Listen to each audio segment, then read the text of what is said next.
হায় হায় হায়, যাকে কাছের থেকে দেখলে ভাগ্য খোলে, দেখলে গাছ দূরের থেকে দেখতে ছিল আল্লাহর রসুলকে, মন ভরতে ছিল না, দোয়া করছেন মালিক দূরের থেকে দেখি মন ভরে না, একটু কি কাছে আসার অনুমতি দেওয়া যায় না? তোমার বন্ধুকে একটু কাছের থেকে দেখবো। মানুষের মতো হাঁটতে হাঁটতে আল্লাহ রসুলের মাথার সামনে আইসা দাঁড়ায় গেছেন, মন পড়ে আল্লাহর রসুলকে দেখছেন, আবার জায়গায় চলে গেছেন। ঘুমের থেকে উঠছেন তো জাবের রাদিয়াল্লাহু তাআলা আনহু বলতেছে, ইয়া রাসূলুল্লাহ দেখলাম তো দেখলাম কি? বলে কি দেখছিস? বলে ওই গাছ মানুষের মতো হাঁটতে হাঁটতে আসছে, আপনার মাথার কাছে দাঁড়ায়া আবার মানুষের মতো হাঁটতে হাঁটতে চলে গেছে। তো আল্লাহর রসুল বলছে ও দূরের থেকে দেখতে ছিল, মন ভরতে ছিল না, তো হাত উঠায় দিছে, মালিক এত কাছে বন্ধু আসলো, আপনার বন্ধু আসলো, আমি দূরের থেকে দেখা মন ভরে না, একটু কি অনুমতি আমাকে দেওয়া যায় না যে আমি একটু মাথার কাছে দাঁড়ায় দেখবো, নিজের মনটাকে ভরবো? হায় হায় হায়, যাকে দেখা উঠ সেজদা করে উঠ, আল্লাহর রসুলের সামনে উঠ সেজদা করতেছিলেন, উঠ। সাহাবা বলছে, ইয়া রাসূলুল্লাহ নাহনু আহাক্কু বিহা, উঠ যদি আপনাকে সেজদা করতে পারে তাহলে তো আমরা বড় অধিকার রাখি। তো আল্লাহর রসুল বলছে, লাউ আমারতু আহাদান আন ইয়াসজুদা লি আহাদিন লা আমারতু নিসা আন ইয়াসজুদনা লি আজওয়াজিহিন্না, কোন মানুষকে যদি আল্লাহ ব্যতীত কারো সেজদার বৈধতা থাকতো তাইলে আমি স্ত্রীকে বলতাম সে যেন স্বামীর পায়ে ডেলি সেজদা করে। না না, উঠ করছে বিদায় তোমরা করতে পারবে তা হবে না, তোমাদের সেজদা একমাত্র আল্লাহর জন্য হবে। হায় আমি কতটুকু বুঝাবো আর।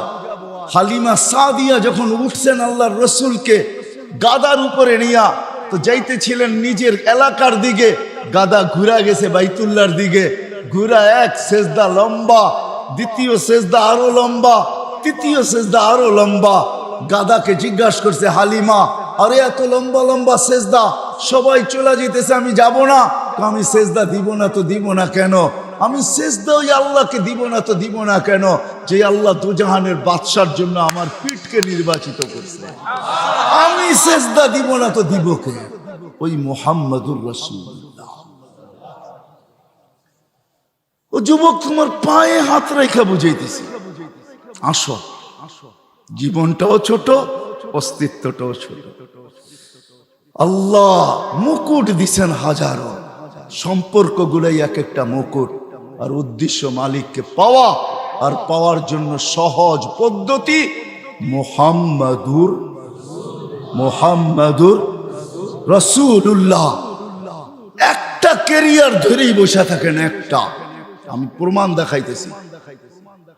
দেখাইতেছি। আপনারা ইয়ামান যান নাই, আপনার ওয়াইস কুরনির নাম জানেন, ওয়াইস কারনি এটার নাম জানেন, ঠিক না? হ্যাঁ, কিন্তু আপনারা করণ চিনেন না। আমি চিনি করণ, আমি 4 বার গেছি, 4 বার ইয়ামানে। কয়বার? টানা 4 বার গেছি। আমি জানি করণ থেকে মদিনা দূরে তো দূরে কতটুকু, আমি জানি মদিনা দূরে কতটুকু। ওয়াইস আল্লাহর রসুলের জামানায় ছিলেন, সাহাবী হইতে পারেন নাই। হবে সাহাবী হবে তো হবে কি কইরা? মাকে রাইখা যাবে তো রাইখা যাবে কার কাছে? মাকে ঘুম পাড়াবে তো ঘুম পাড়াবে কে? মাকে খাওয়াবে তো খাওয়াবে কে? ঘুমের থেকে উঠাবে তো উঠাবে কে? মার গোসল করাবে তো করাবে কে? মার সেবা করবে কে? হবে মাকে ছেড়া যান নাই। কেননা এটাও আল্লাহর রসুলের আদর্শের একটা আদর্শ, যে মা আর বাবা এটাও আল্লাহর রসুলের একটা আদর্শ। অবেশ মাকে ধরা পড়া ছিল, সাহাবী হওয়ার সুযোগ পায় নাই, একটা আদর্শকে ধরা পড়া ছিল।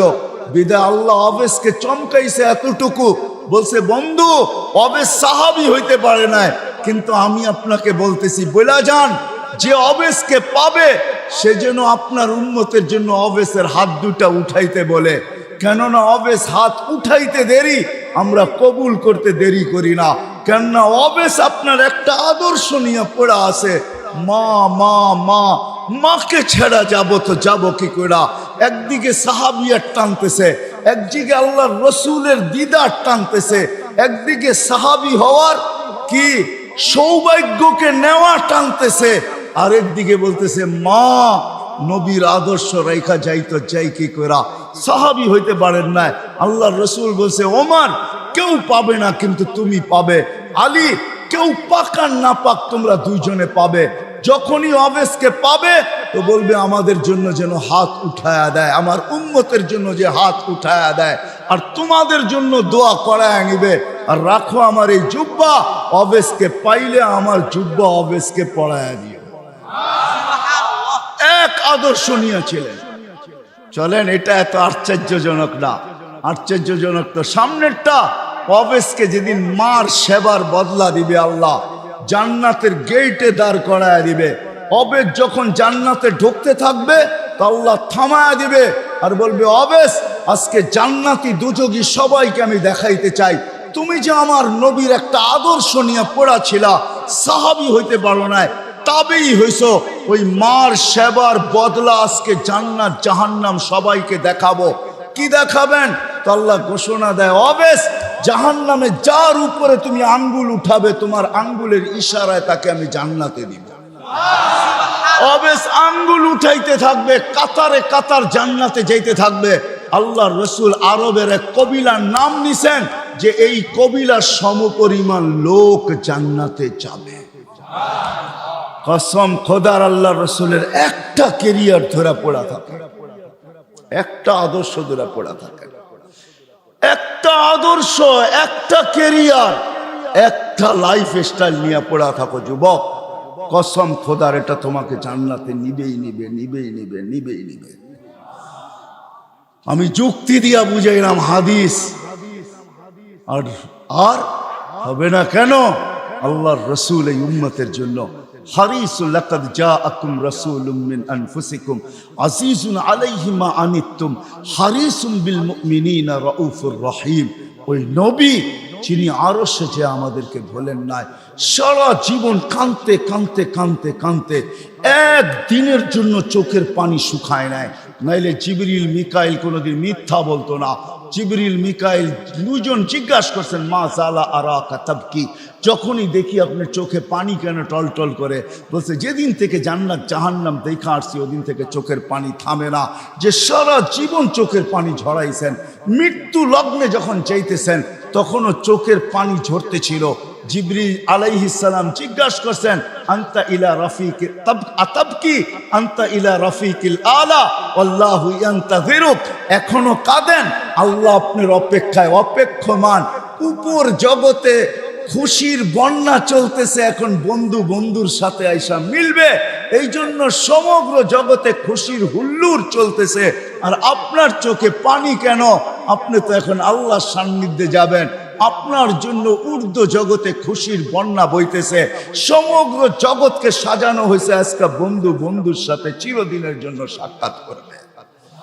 আপনার চোখে পানি কেন? বলছে জিবরিল ফামান লিবাদিলি উম্মতি, এক প্রশ্ন এখনো বাকি, আমার পরে উম্মতকে দেখা রাখবে কে?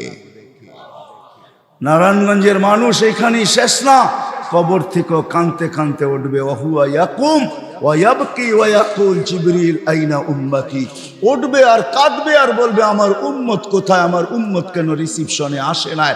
যখন মাকামে মাহমুদে নিয়ে যাওয়ার জন্য উঠানো হবে, মাকামে মাহমুদে যায় ও হাত রাইখা বলবে বসবো না।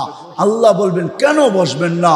বলে আমার উম্মতকে, পিপাসিত উম্মতকে আমি বসলে পানি পান করাবে তো কে করাবে? আমি তো দুনিয়াতে বইলা আসছি মাওয়াইদুকুমুল হাউজ, উম্মতকে কানে কানে বইলা আসছি সাক্ষাৎ হাউজে কাউসারে সর্বপ্রথম হবে, আমি নিজের হাতে তোমাদেরকে পান করাবো।